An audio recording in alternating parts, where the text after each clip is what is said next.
It kind of helped them advance. I mean, do you think this was a conspiracy? Gotta go with Jacob Butter. Gotta go lefty. No, we're talking about the players. That's tournament champion to the podcast. There he is, right there. Oh, he doesn't even know how to watch. Go to youtube.com and search Down Lane Podcast.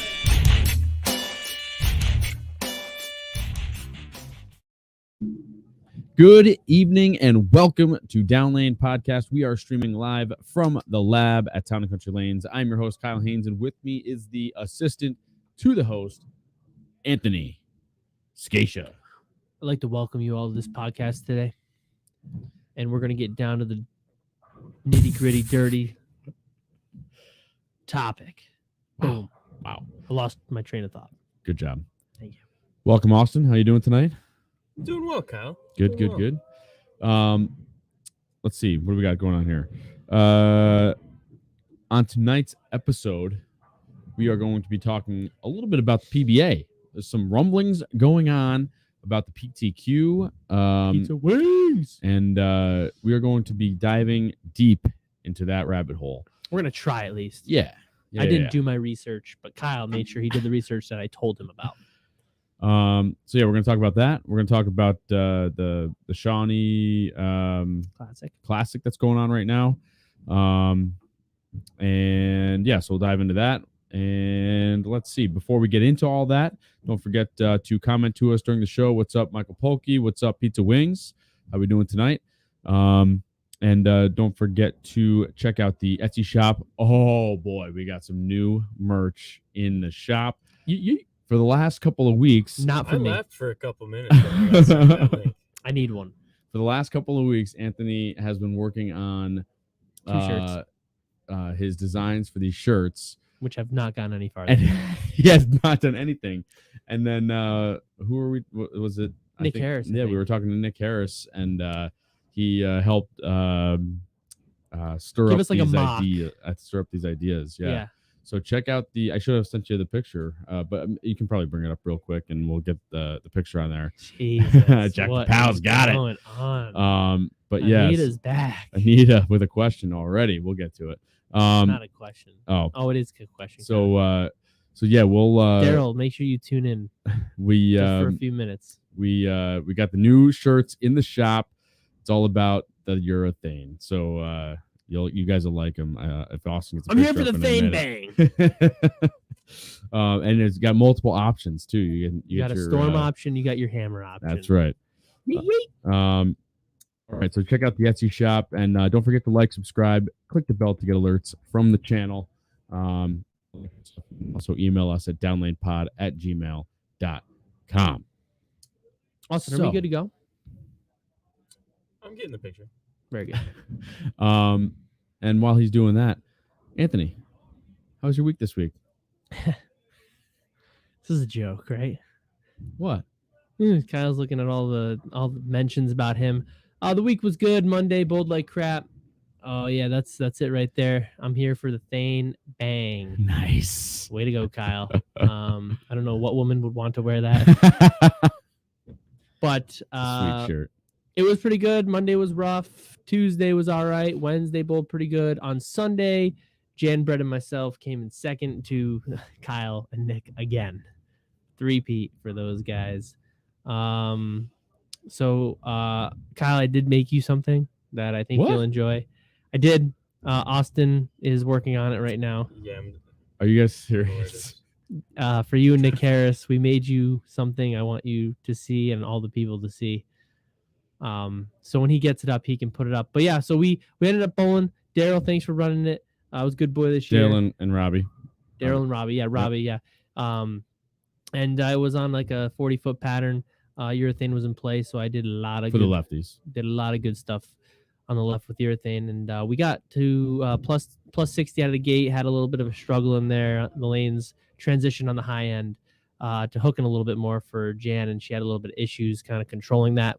Went back down the low end, did okay, and we ended up getting to, I think, plus 109 or something like that. To at the end, we had 270 the last game, high game of the tournament. So it was good. We bowled good. Jan bowled good. She hasn't bowled in a tournament setting in a while, so it was all good. And of course, I got to watch you and Nick Harris literally strike. You guys everywhere. almost did what Nick and I did last year with the 300 game, propel us to the victory. Yeah, I mean, we would have had the win if we got the 300. I know Jan went. She threw an okay shot, and then I struck, and then she left the wrap 10, and then she made the spare, and then no 300. And then after that, we struck out. That was the second or third game that I didn't miss. I think it was the second. I think I only did 2 of those, but it was pretty good. So you got it. Oh yeah. You So- ready for this, Kyle? So we're gonna present this. I'm expecting. Daryl, you're gonna the three-peat clowns. What the heck is this? I made this today. So Nick said we're only good one day of the year. So I was gonna do something with other stuff, but I thought this was more fun. So we're only good one day on one day of the year, which is true. And then Kyle. So for all that we're not there, Kyle left a 9-pin in the 10th frame, and he went over to grab his spare ball, and he pulls out his purple hammer, and the right grip is like halfway out. And I did say to him, "Hey, I have super glue. Do you want me to glue it in just so nothing happens?" And he literally says to me, No. I'm not going to grab this one." So he ends up bouncing it off of his ankle, and it literally went straight into the gutter. It didn't even hit the lane, basically. It might have one-hopped into the gutter, and he missed it. They still won. But I put their quotes on there because I felt like it was important for the people to know that at least you guys know that Yeah. you're only good one day of the year. Yeah. And Yeah. the fact that you weren't going to grab that one and you dumped it in the gutter so early. So I took like 5 minutes of my time to make you guys look like clowns. And I thought maybe we should get that on a shirt. That was good. I That will was good. say, Thank you. Daryl, if you're watching the most recent episode of Bob Does Sports, you're gonna get a couple good laughs out of it. have I don't no even idea know what that is. one. Yeah. Golf Channel. Oh, okay. Oh. But yeah, so you guys won. So why don't you take us through your day and your 17 crossovers? That's not even close. First of Dude, you guys Not even literally close. Nick, He listen, if counted you're 4, watching it, all he right. counted 4 all. Hey, if they're falling down, it's How a Listen, many strike. times did you get 4? twice. But I will All right. say that I propelled you guys to victory in game 2 or 3. All right. So not Just so true you because I was also communicating with my partner the same information. So Yeah. settle down. But Nick is a one-track kind of mind. You got to literally say, "Oh, they're hooking more." You got to be like, "Nick, you got to go to the shiny ball now." Okay. You know, Gotcha. you got to gotcha, give gotcha, him, Gotcha. But go ahead, tell us so about your yeah, day, so we started. Where did we start? We started in the middle of the house. the 13, scores were a lot 14. right. Yeah. The scores were a lot lower than we anticipated. Yeah. So there was a 2.5 to 1, 25 mil pattern. So kind of these days that's a lowish volume pattern. And 40 feet, like Anthony said. I started with my 3D offset. Yes. And Nick started with the Purple Hammer, which I was a little surprised that it was working, at least in practice. Why? Because of 40 the feet, 25 lowish mils. volume. So for you it works, but on our side of the lane, for me, it does not work. Blah, blah, blah. Yeah, shut up. So anyway, I had a great look. I was doing just fine. But then when the lights came on, his reaction started to go away pretty quick. So he had to be pretty perfect. He was leaving mostly makeable stuff. But we got out of game 1 with a 180. Moved down to closer to the higher end. And They flip-flop for us. They flip-flop for us. They hooked a lot for Janelle on the high end. Then we went down the low and they got tight. Did you have that? No, we just kept moving left. No. For her, we never moved right. They were wicked tight on that, or they were wicked hooking on the high end, and we couldn't get her far enough left. Then we went to the low end and finally changed balls, and the ball never hooked, so we had to change back. Then we went to the high end and they tightened up dramatically. And then we went back down to the low end and they hooked way more for her. Wow. So they've completely flip-flop characteristics. Yeah. So we were on the high end. Maybe even did we get to? No, we weren't on the end pair yet, right? I don't know. I don't remember exactly the cross, but third game. So he's. I think in the second game maybe he was still in the purple, or he's starting to switch to the Obsession Tour or something. He went to the Obsession Tour. Yeah, or and it was a little whippy. I think he didn't go to the Intensifier yet. No, he never used it. Okay. And then he went. I'm glad I know what your partner did. He went Obsession Tour. My memory doesn't work though. Off of Purple Hammer, he went Obsession Tour. It was a little bit whippy. So then he went out to his Venom Shock, which was like charcoal. Nick. Oh yeah, it didn't. It just went. It read way early and it just went forever. It hooked in his backswing. Yeah, and it went forever. Yeah, I thought it hooked, but whatever. Yes, it hooked, but then it went forever down. Regardless, it was the wrong ball. It didn't hook in. And then you gave him information. Was like, they're hooking more. And then I was like, Nick, go to Pearl, go to Shiny. And Nick looked at me. I think he said to me, "You think already?" And I'm like, dude, your ball hooks at 20 feet. And then after that, you guys bowled really well. Yeah. They opened up. Yeah, Zen ball was when you started bowling good, Nick. Yeah, so I think on the end pair, I threw 4. Yeah, and I was still using the 3D offset, and either there or down in the low end is when I switched to phase 4. I think it was the low end. But I tried. We went around twice though. You're right. So it's hard to You were 3D offset, went to the low end. You didn't switch to phase 4 until we got. But I don't remember. I tried the gold because I wanted to see if it would work, and it just went forever. But then I switched to the phase 4 and it read really good, and that's what I used for the rest of the day. And I think he used the Zen the rest of the day, and we just kept moving left. And as Nick says, move lefter. He did. He wrote lefter on here, and it just kept working. So. Yeah, it was a good day, and we were steady Eddie. We never had anything over a 230 something game. Yeah.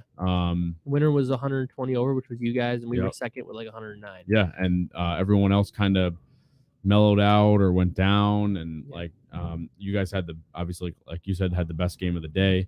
So you guys were climbing up a lot, but we started off plus 60 too. I think what it was is just like we ran into a couple of weeks ago, or now a month ago on New Year's Day up at Kingpin, a lower volume pattern on an older surface, you will find people can see that weirdness on your face. I know. Sorry, he's snapping his neck like a freaking weirdo. Yeah, it hurts right now. So that lower volume on an older surface gets very tricky, and you have to move fast. Yeah, I know. And the scores reflected that. They were really weird for me. I'm glad that this time it didn't not impact me, but I was able to move a lot faster or see it a lot better. Yeah. Than New Year's Day. I stayed in the same spot. Yes, I know. We all saw it. I moved ball. I moved the board right. Spot. Moved the board right. Moved board left. I carried a 2-ball tote around, and it was spare purple, strike purple. Don't give me Purple Hammer because I don't miss very often with it when I'm good with it. Yeah.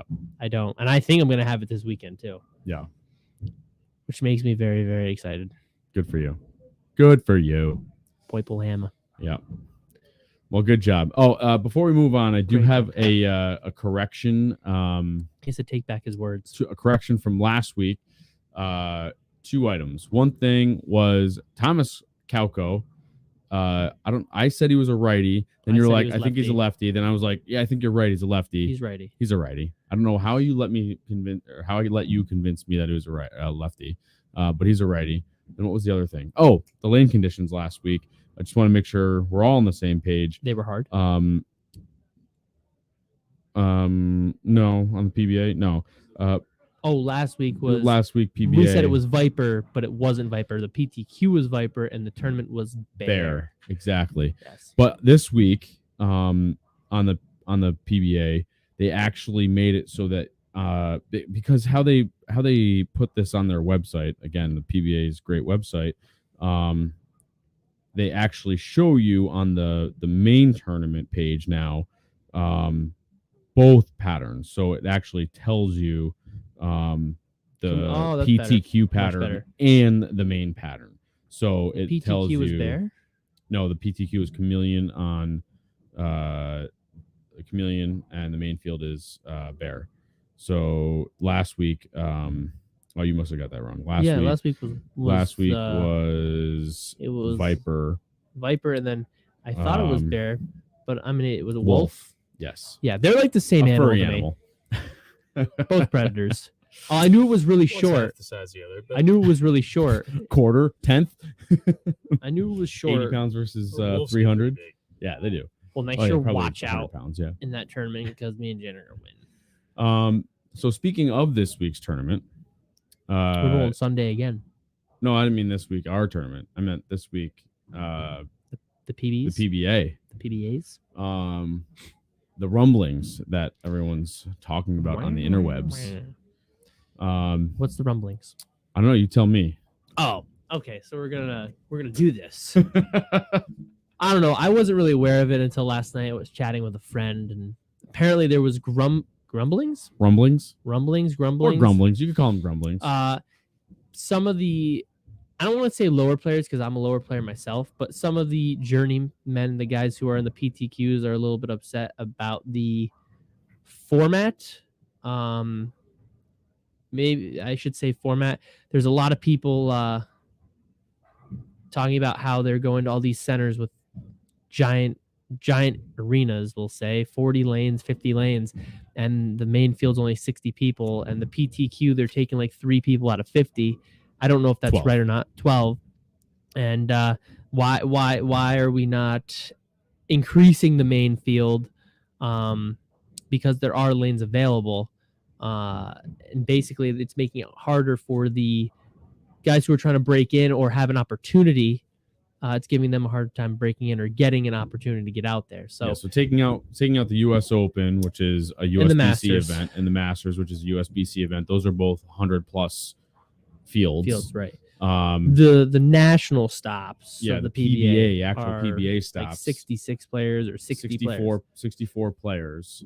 But the way that the rules are, it's the top 50 point getters for the national tour, and any PBA winners? champion has registration priority. Right. So it's not like anybody's exempt per se, but they get registration priority. So they get the opportunity to go first. They get like first dibs. Exactly. And I believe when you asked, and you have to be a PBA member to register for the tournament. Now, I think good standing. We chatted about this via texting today, and it seems like can you blow this up a little bit? I just can't. I'm getting old. I can't read. It seems like we differ quite. Is that better for you? Yeah, that's good. It seems like we differ quite a bit on our opinions here. And Austin's kind of like our mediator today because there has been some long messages. I brought the fire extinguisher. It's right in the back. We were actually having some conversation, so I think we're going to bring the conversation to the table. Bring the heat. First of all, I think Kyle's opinion is a little bit more for what they're doing now, a little bit closer. you kind of agree more towards that side of what they're doing now. There's some things they could work on. Me, I think it needs a whole revamp. And I'm not trying to say that they're doing it wrong. It's just my opinion from as being an outsider, or if a tournament came around this area, how I would view it. I think Kyle and I view it actually drastically different because we had more conversation about it while we were sitting here, and it was heated. All right. So right now, how do you want to start? So right now they're letting 64 players into the main field. I don't know how they're determining. Well, I guess they're just whatever they 56. They've got what 52 players. 54 have registered. Like basically what it is they get 54 spots. entries and then they have 12 extra spots. Yeah. So but basically every week, sorry, Austin, every week it could change because they could get a couple extra players come in and register, or they could. What happens if like somebody it does say right in the rules that they will absolutely take a minimum of 8 bowlers from PTQ. But what if they get 64 entries? Like, what happens if by chance they got 64 entries? Like you had a bunch of PTQ. old timers that have PBA. It's not called old timers. We'll call them seasoned veterans. Kyle. Seasoned veterans, because some guys are just seasoned vets. Yeah, but what happens if they? Norm Duke wants to come back. Pete Weber wanted to come back and bowl. Let's say Parker Bone wanted to come out and bowl. Walter Ray. They all just wanted to. Hey, we're gonna come back, have a shot. We're gonna go for this. We like the pattern. We like our odds. Yep. And what do? They close it out? That's what I'm asking. Yeah. I mean, this is kind of something we haven't talked about yet. I mean, that's one thing where I kind of disagree on. I mean, how can you limit? How can you even say there's going to be a field number when you have so many people who have an opportunity to bowl? You say, oh, we got 54 spots. Oh, we have 64 spots. Oh, but there's 150 people who qualify, and then you're going to say the first 64 are going to get in. That just doesn't make any sense to me. How can you not have a field of a possibility of 150 right away? Or do they say we can have a bigger field? We don't know. No, they only have 6. They have a limit of 64. Okay, that's dumb. That's not. I shouldn't say it's dumb, but if more guys wanted to bowl, you're going to tell them no. That's what it says. Okay, well, what do you think about that? Because I don't think. I mean, the regionals have 90 players. Yeah, but the other thing that we chatted about briefly was a lot of the player committee has referenced squad inequity. Ugh. Much too much for me. Because what the thing that happens, I guess, is first of all, you got the ball reps. Look at the U.S. Open. The guys who went first in the day struggled on a certain pattern, and the guys at the end of the day typically bowled good. Yep. So I have solutions for it, but I just think that's not the way to do it. Well, first of all, if you have 40 lanes and you're only using 20 for the main field, or however many they used, and because you only have 60 players, I think that's silly. Pizza wings, Kyle, tell me your opinion on house shots. But I just don't understand. Like, you have 40 lanes, you use them. Use 36 of them. I mean, you're putting two on a lane. So, Joe Firpo wants to bowl this week, so we can't let another guy in from PTQ. Got it.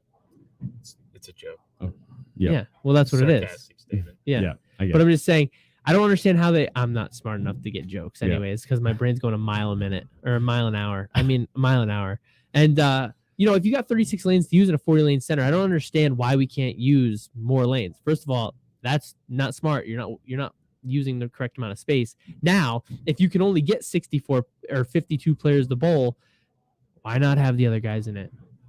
Why does it matter? If their money is green, let them bowl. Let them give a shot. There's probably more players than we know of that are out there that could easily compete on the national tour. Easily. They're either just as good or they don't have the opportunity to travel as much. So if it comes in their neck of the wood, how can you give that guy not a shot? You know what I mean? If I wanted to go bowl a national stop because it's over at Boulevard, how are you going to tell me no? I bowled in regionals. Because they can. It doesn't make sense. It doesn't make any sense, Kyle. It doesn't make sense to my brain. Fiscally speaking. Does that mean money? Yes. Okay. It would make sense to allow more people to bowl. Of course. It can't be a money issue. I promise you that. It's definitely not a money issue. No, the extra money doesn't. It doesn't do anything. It doesn't help the tournament in any way. The way that I look at it is, if Joe Schmo is going to go bowl in the normal, always comes up on my phone or my computer. If I'm gonna go bowl a tournament, a national stop over, let's just say at Boulevard, because that's 40 lanes, it'll go away in a second. People are gonna come watch. Not saying it's gonna be a lot of people, but if more people from this area went and bowled a stop, you're gonna have more people stop in. And I'm not saying that that's gonna make a difference, but you're gonna put it in the eyes of more people. Like if an average guy down here doesn't watch the PBA and then he goes watches me bowl in a national stop, or you bowl at the national stop, or whoever it is, because they're like, hey man, there's a national stop down there, the guys are gonna go bowl it. Oh, that'd be pretty cool. Let me go check it out. Maybe you can get a fan out of it. Or they bring their families, or they got to charge for the ticket prices, I'm assuming, into the center. You're gonna help the center out more. If you're only gonna let 60 players bowl, you're not gonna get any fans there until the final day. They don't care. But if you're going to get people who might not know, they're going to know Simo and all these big time players, at least they're going to go watch. At least you're going to have people in the concourse. It is a ghost town. It's not a ghost town. They have people in the concourse. You're going to, So like, I don't know. I have the a same aspect with the hometown crew. So you could say crew, but if you were to make it through the PTQ, imagine how many subscriptions of Bowl TV you're going to sell. Possibly. This is all theoretical. Hypothetical. But if they can't go watch. If they can't go watch, how many of the hometown fans are going to, get a month of that subscription? Yeah, or just family members who can't go watch. And that's one of my gripes, is that, I mean, I guess you shouldn't just let anybody go bowl. Like, I get it. But if it's in Albany, New York, where we are located, I'm sure you're going to get the better players from certain events. They're going to want to go bowl them. So if you bowl in a regional, in my opinion, and you don't let, like, for example, the player of the year, I'm pretty sure in the East or the guy with the most points at least, was Cody Schumacher. Mm-hmm. Okay. He had the most points in the East. He had to bowl in the PTQ for the U.S. Open. What's the point of bowling the regionals? If you're the points leader and now you want to go bowl national tour, it's basically the minor leagues. Why are we not letting the East player of the year have to bowl a PTQ to get in the U.S. Open? He's player of the year in the East region. Now, he beat guys. Now, like, Sterner didn't bowl him up, but he beat Sterner. Sterner's on the national tour. I think he won ages ago, right? Yeah, a couple times. Yeah. I don't really know that much because it was before my time, but how can you not let that guy go? How can you not let the second guy or third or fourth guy go? It doesn't make any sense to me. And I'm not saying that you shouldn't let a 140 average or a 150 average bowler go bowl. I'm not saying that, but they have rules. But all right, so let me give you my give me your perspective, because I'm keeping it. And then I have right now. Then an idea came into my head while you were talking. Yeah. So my original thought was it should be limited. These guys are the best in the world. No other sport allows just anyone to walk in. Golf, tennis, car racing. Can't count tennis. Can't count car racing. You can count anything. No one you else. Said I can't count baseball, so you can't count those. I'm saying no sport, baseball, football, every sport in the world, no one can just walk in until tryout day, which would be like the PTQ. Sure. Can just the regionals. Right. That's what I'm saying. No sport just allows anybody that day to just come in and enter the main event. Okay. Dodgeball? So this is maybe dodgeball, maybe cornhole. Thank you. I don't know. Unless it's the Open. And even in the U.S. Open, it's not open. Is not open. But I'm not saying bowling. I'm saying even the U.S. Open and all the other sports, you have to pass through regionals. There's certain things you know what I mean. You have criteria. You have to hit. So our U.S. Open, all you have to do is just sign up fast, and then you're in.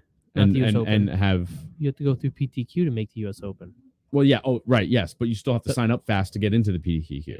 Yeah, the Masters is the one that you have to sign up for, and you're basically in. Yeah, but so regardless, my point is you shouldn't just be able to just walk in. Sure, and I can agree there that to a certain point. There should be an elite main field or exempt field. Now, let me back up. Let me back up for a second to what came into my head as you were talking. years ago, not years and years ago, but back when the Microsoft guys had the tour, they tried the exempt field thing, and I don't know if they did this or not, but why not have the exempt field where those guys bowl for free, quote unquote, where they don't have an entry fee? I mean, why should they have to pay $500 to enter in the tournament? That's peanuts. It's the price one's already paid for by sponsorships and everything else. $500 is basically nothing. Hang on a second. Let me finish my thought.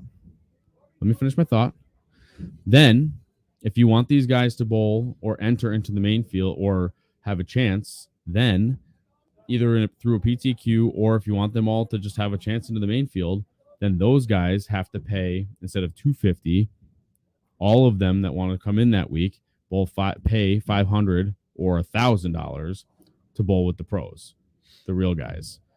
Because I can tell you, if I'm not mistaken, and I could be wrong, but if I'm not mistaken, so you're going to charge them $1,000 to bowl a national stop. Yes. And the other guys aren't going to have to pay. If they're game. So you're basically catering it to what they're doing the best in the world. You're just catering it to the same people again. Nobody's going to bowl for $1,000. Well, if the money's there. Nobody's going to bowl for $1,000. I'm just giving you I know idea. what you're saying. You're basically giving them still an So the other thing that I look at is the PBA definitely tries to keep it within the guys that they kind of have established, right? So if I wanted to go out there, maybe, but like, because it's the same 55 players, 50, 60 players every week, you don't get Joe Schmo, or you don't get a guy who has an opportunity. You never get that guy because they're never going to beat him. Then how do we get new players all the time? Where did DJ Tackett come from? Where does Andrew Anderson come from?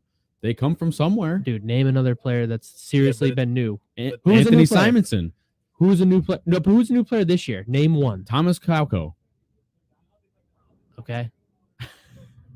Literally brand new. So these guys, come from places. So then a 0.5% of the field is going to be different every year. That's literally how it works. That's how every other sport works. I disagree. The best players in the world have been around for decades. 0.5%.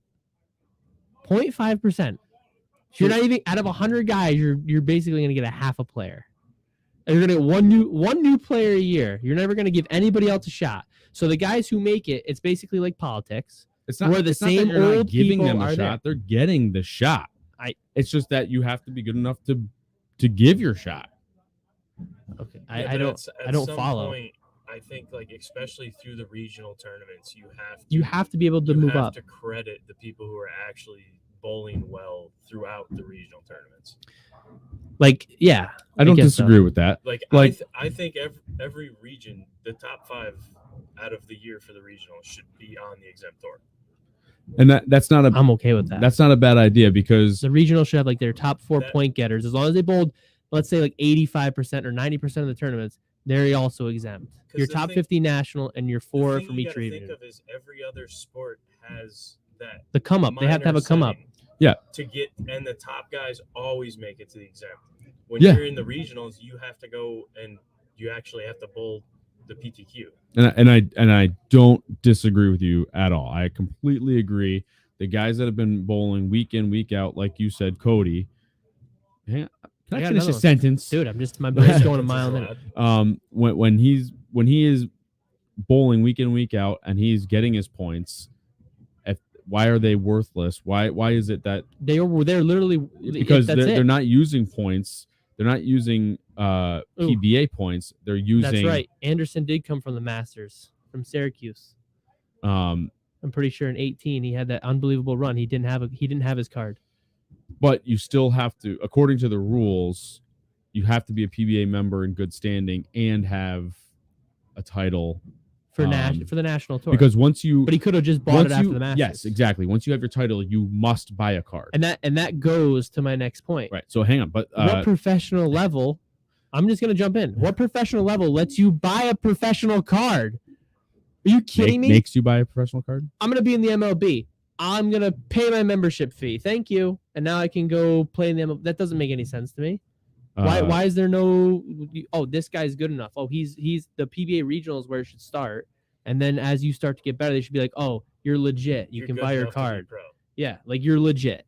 No. We can have a guy out here go buy his card, and now you're telling me he can't go bowl national tour even though he bought his card? Yeah. Well, what sense does that make? Yeah.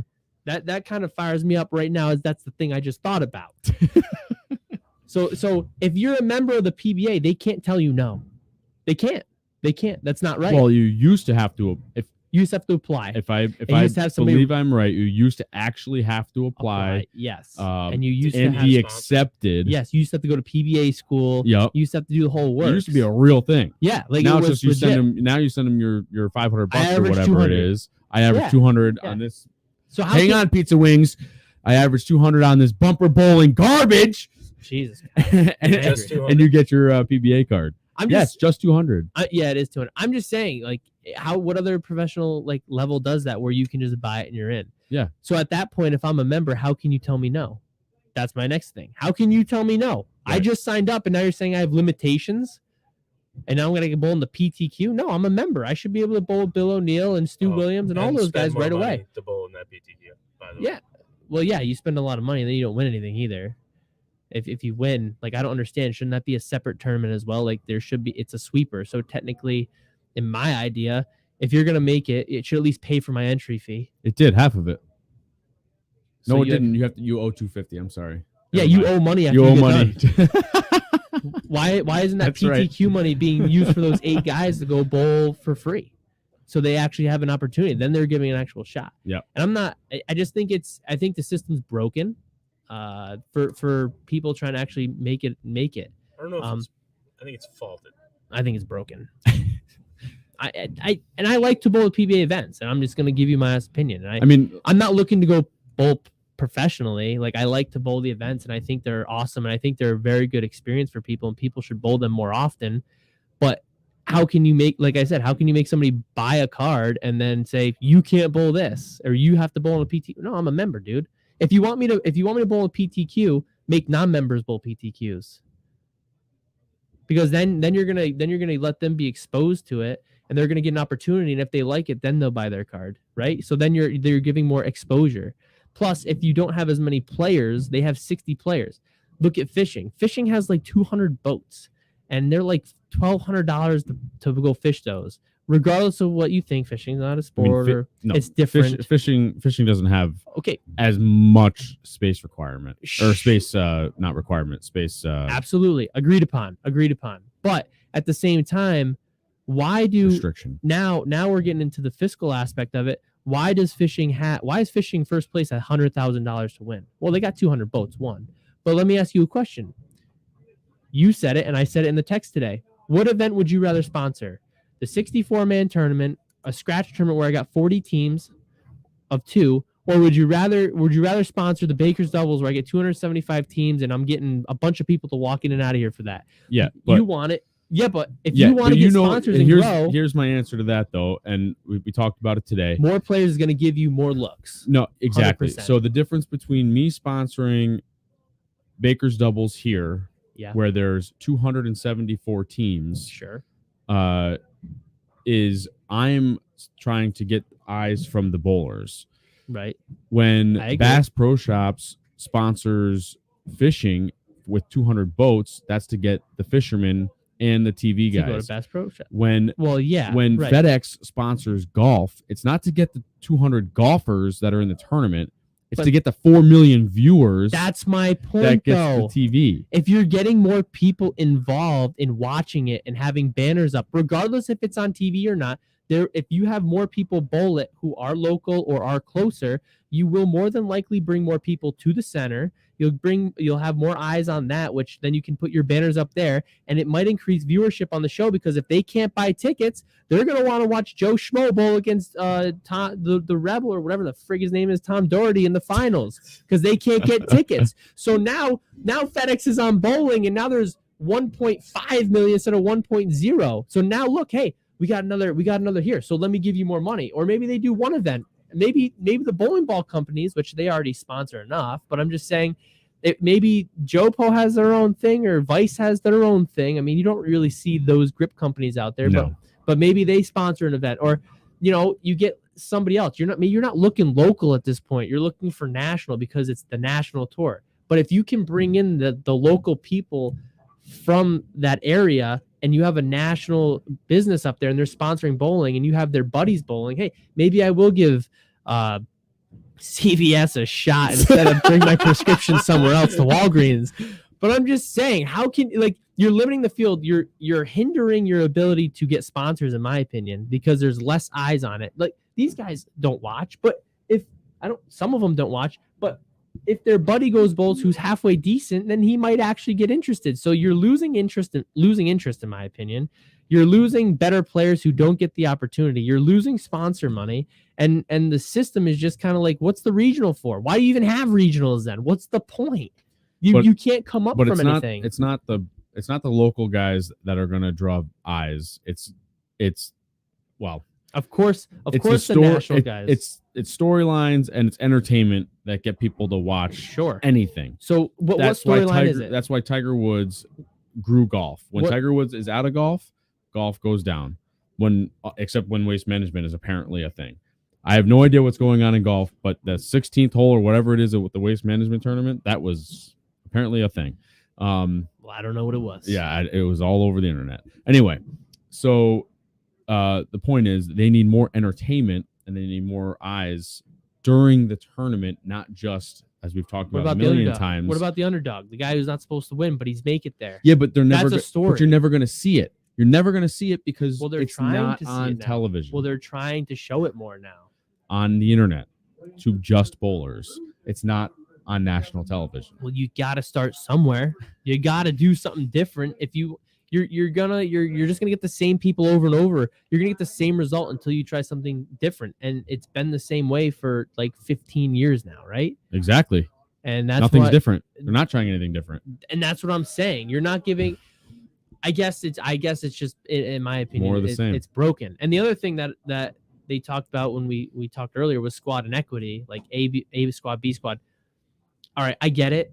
But why are you having two squads in a 40-lane center for 60 bowlers? Right. Yeah. Like, that's silly. Agree. We have one shift for 72 bowlers here. Yeah. Like, I get it that they do two per lane, 4 per pair. It's 3 right now for pair. Yeah. I get it. You can do 4 per pair. And if you don't like the pace, then change it. Right. Like, you're in charge of your pace. These guys are in charge of their own rules. No, the apparently. PBA, make your own rule. Like, make it different. Because I know Stu had an issue with it about it being so slow, and that's why they're making the squad size smaller. In my opinion on that, I've run tournaments many times. If I've got 20 players or 70 players, it really doesn't change the pace that much, in my opinion. Especially if you're doing PBA style, what's another 10 minutes? And if it's all supposed to get you done at the same time, it doesn't matter how many players are in it, right? So why are you limiting it to try to make the pace of play faster? You might as well just skip a lane every time. 3 and 4, 7, 8, 11, 12. You might as well have nobody in the middle, right? And then leave them fresh, and then let the other guys bowl on them after. Oh, come in an hour sooner. Yeah. You're gonna get out faster. There's no lane courtesy needed at that point. I mean, like I said, I like to bowl the PBA events. I just feel like you can't progress. Like, I'm looking at this guy here, Shoemaker. I'm looking at him because he's in our region, and I've looked that he had the most points. I'm pretty sure he's had the most points. And I looked at the U.S. Open. He had to bowl the PTQ.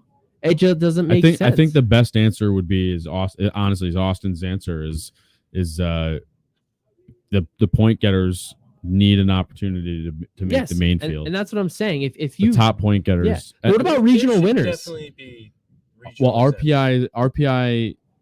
I don't think. Well, regional champions. I know RPI champions get to go into the tournament of champions. Yes, they do. But why aren't the regional winners don't? Why not? It's still a PBA event. It still counts as a title. It's not a national title. RPI is a national title. But if you're trying to get the best players in the same place, well, it's not a national title, but it's considered a tournament. Yeah, but if you're trying to get the players in the same place, the best players, you have to. Obviously, they're good enough to win a title for regional. So why aren't they getting the opportunity to go bowl somewhere else?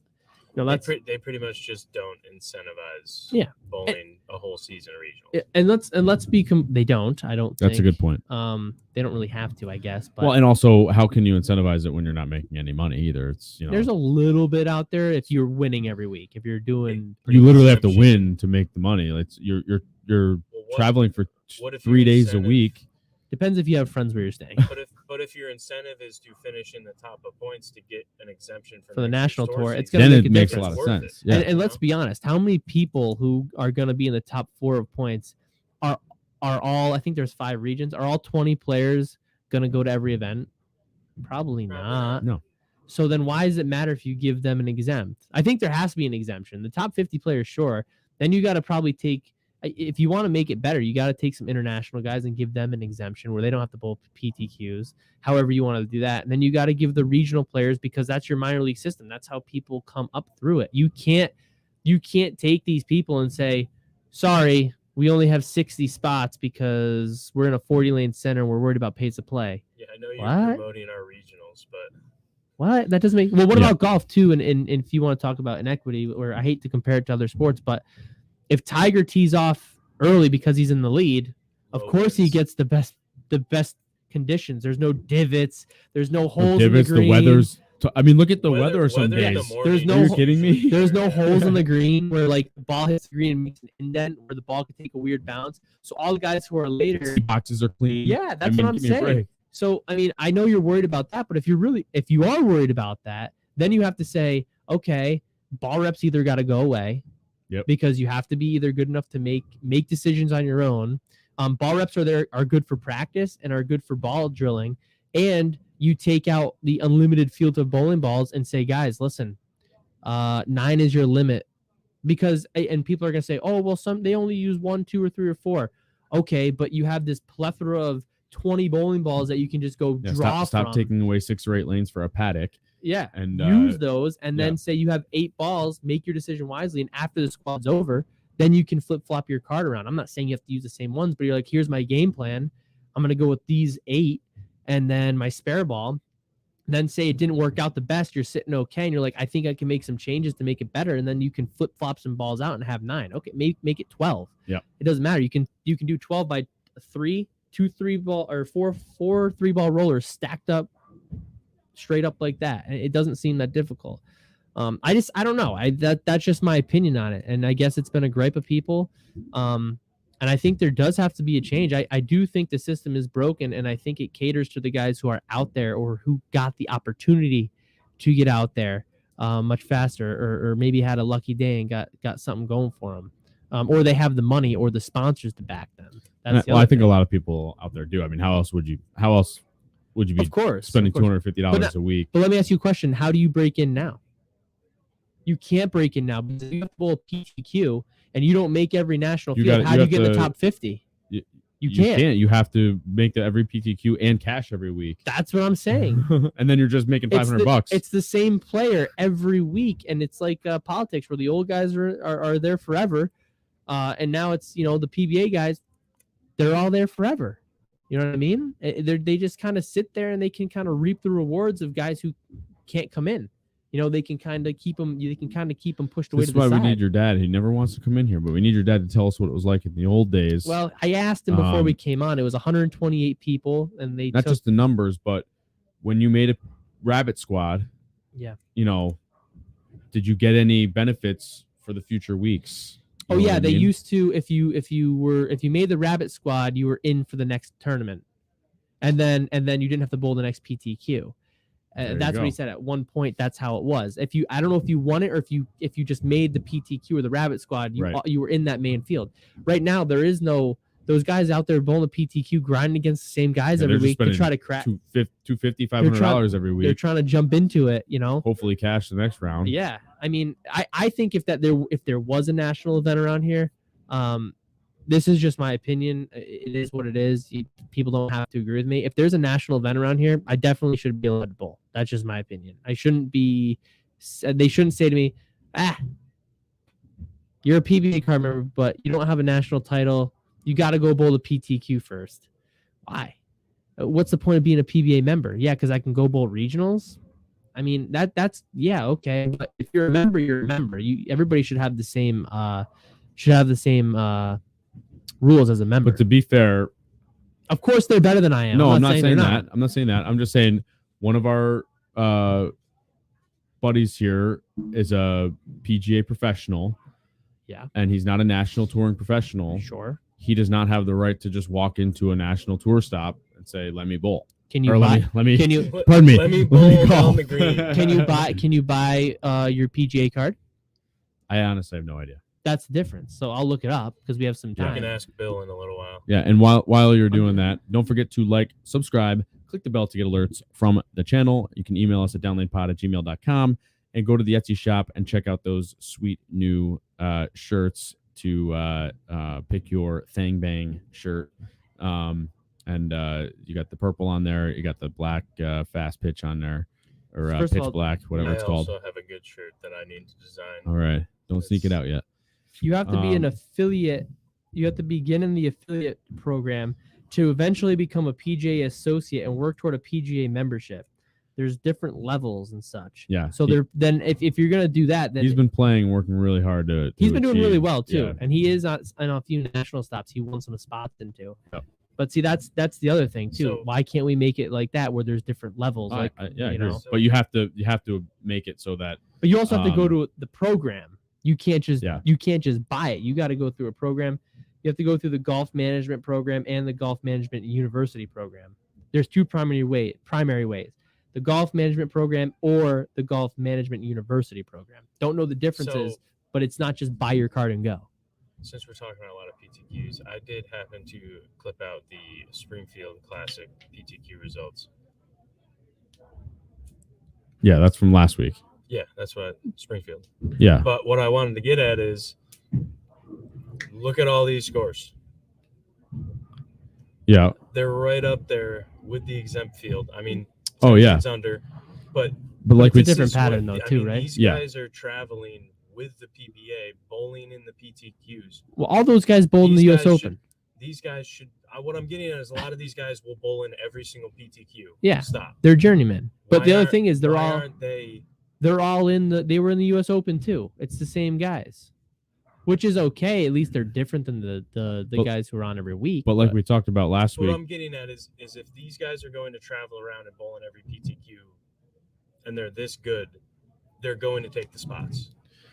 But So what's the point of having a PTQ if we know these guys? but are no, good? that's not The true fields because need to be because bigger. when we talked about this last week, when we saw their scores in the next round they didn't with bowl good. the main field, not the same numbers. But it was a Their different numbers. pattern. I know it was a understand, different I pattern. understand, but what? It was 2 That's feet not, different. That's not really the point I'm making. The point I'm making is if these guys are traveling around with the tour, bowling every PTQ, chances are they are going to take those spots. Yeah. Because they're good enough.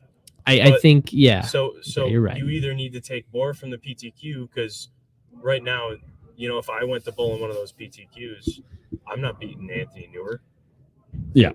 Never say never. I just don't understand the field capacity being 100. Yeah, thanks guys. Everybody makes fun of me. Jeremy hits me every week. I think the field is too small. And does it really grind my gears? In a way it does, but in a way it doesn't. It gets me fired up, but at the same time it doesn't affect my life. So it's not like it's life or death, but I just feel as if the guys who are working towards that end goal, they don't have that opportunity as Of much. trying to make it a career. Yeah, well, if you're making bowling a career, really good for you. I mean, that's tough to do. But I don't. The fields back in the day were 128 guys. Now, will you get 128 guys on a national stop in this day and age? Maybe, maybe not. But maybe make it so the top 80 are normal guys, and then run a giant PTQ roster. Just let them whoever comes in, let them bowl and take the top 40. But I definitely like the idea of letting the regional guys with the high point Well, they should points be. get in, and Yeah. then number 2, Yeah.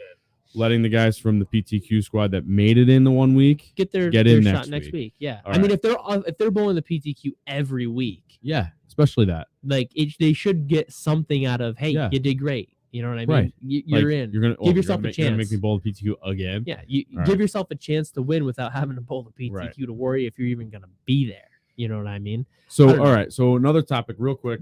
We got a couple We have minutes another left topic? here. Yes, I want to talk about one more thing. I talked way about, too much about this week. Yeah, you wouldn't shut the hell up. So, Language. no, it's just this week.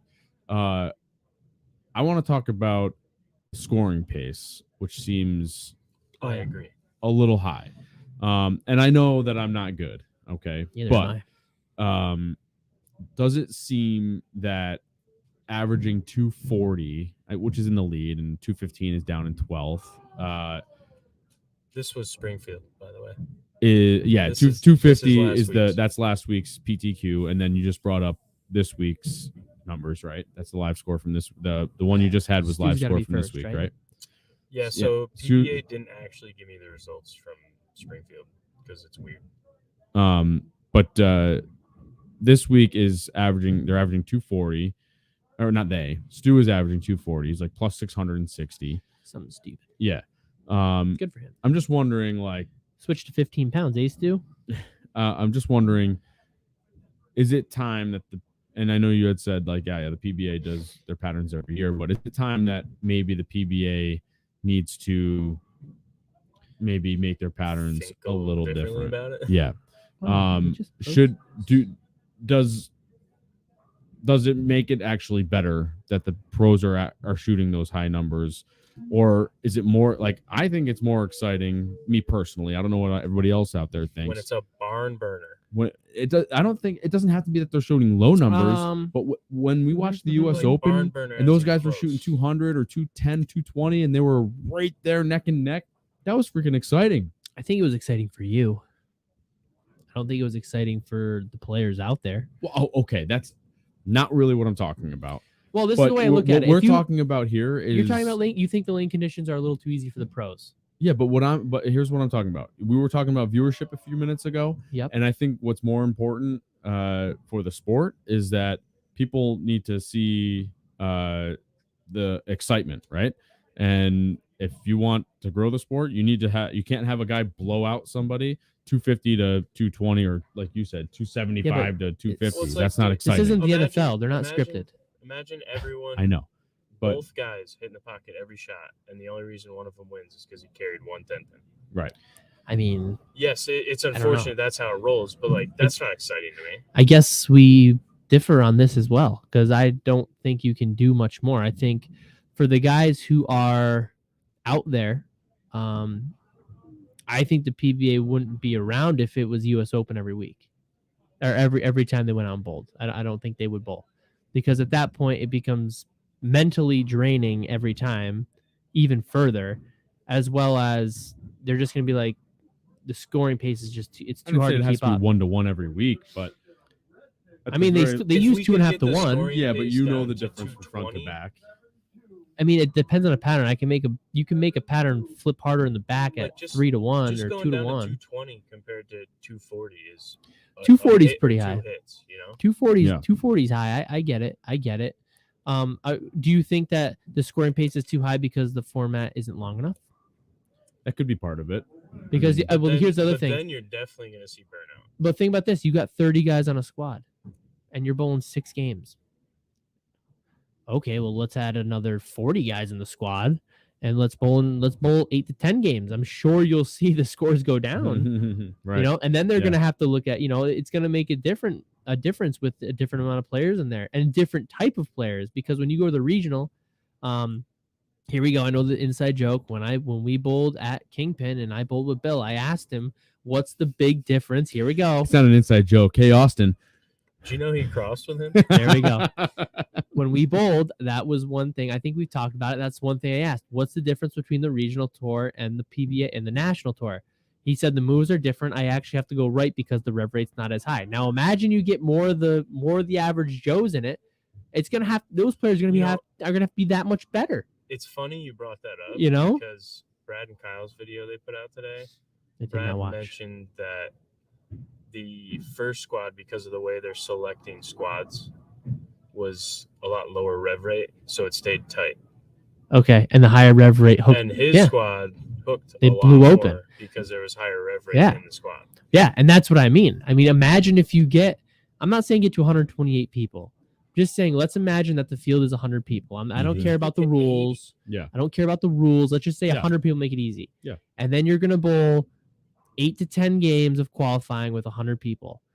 The lanes are going to be way different. Yeah. And you don't have to talk about squad inequity with 100 people because everybody could fit. If you've got 40 lanes, you've got 20 pairs. So 4 times 20 is 80. So let's say 80 guys. 80 guys at 8 games, and that means every pair is being used because they're on these massive facilities.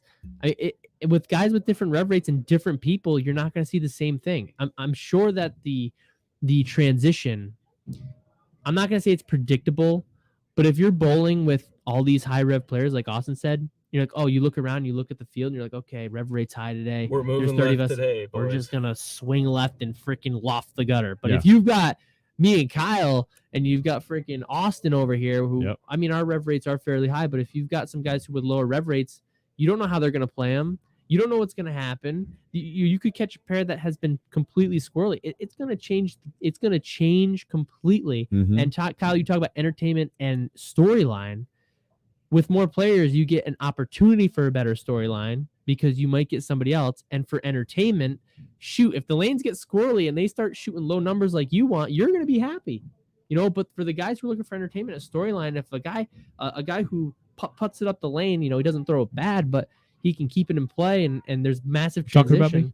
No, I'm just saying. Well, It's gonna make a difference. Look at when Lavoie made a run at what was it, the Masters he won? Of course, that's a super hard pattern, but imagine if they got really wicked weird, and he's up there, and I'm not saying he putts it, but man, does he know how to play with his hand, and he can keep it in play. He's gonna be in play more often, and let's be honest, he's a really good player who doesn't get enough recognition.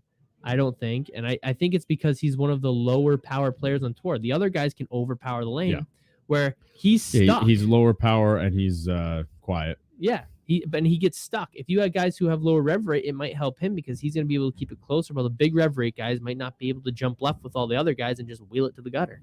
It might completely change scoring pace as well. You didn't think about that, did you? Oh, I didn't. You probably didn't because I didn't until I started rambling on about it again. I was waiting to bring it up. I don't know. I think I saw it in the Brad Cow video. I think the patterns are just the patterns. I think they could. They could play a little harder. They did. I think that also has to do with the lane machines, but that's a whole. Of course, it is. And a barrel of monkeys. They did add a few more patterns in, I believe, this year because I took a look at the database because I'm still a member until they revoke it tomorrow for me saying all this. So I better download those. Recent news. But yeah, I don't know. I think the lane patterns are fine. I don't. The guys are just that good. Sure, make them harder.